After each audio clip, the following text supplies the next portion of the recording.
Sir ఇంకొక అసలు Christianity నవ్వులు పాలవడానికి హిందువులు కారణమా, క్రిస్టియన్స్ కారణమా? మీరు చెప్పండి. ఆయనకైతే క్రిస్టియన్సే సార్.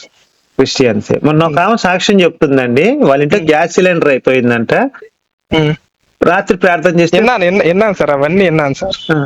ఏంటండి మరి ఇది?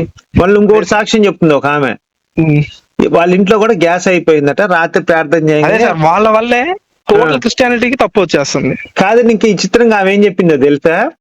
వాళ్ళ ఇంట్లో గ్యాస్ రాత్రి అయిపోయిందంట 7 వెళ్ళి తలుపులు వేసుకొని రూమ్ లో ప్రార్థన చేసిందంట 8 దాకా.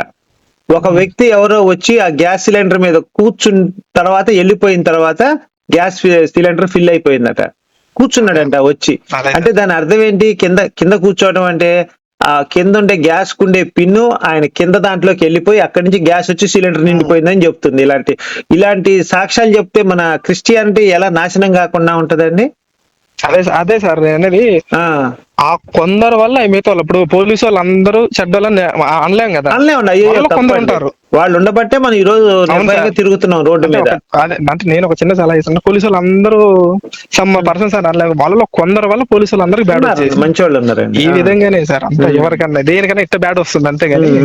పేగులక్క సాక్ష్యం విన్నారండి ఎప్పుడైనా మీరు? సార్ పేగులక్క సాక్ష్యం విన్నారా? విన్నాను సార్.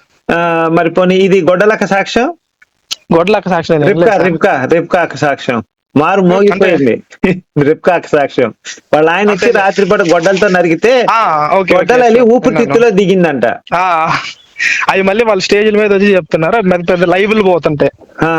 అంటే అదే సార్, వాళ్ళ వల్లే టోటల్ నాశనం అవుతుంది అంతా. అది చూసారు వాళ్ళ వల్లే. ఇప్పుడు వాళ్ళ వల్లే అవతల ఇంకో మాట అంటున్నారు, యువతలో ఇంకో మాట అనాల్సి వస్తుంది.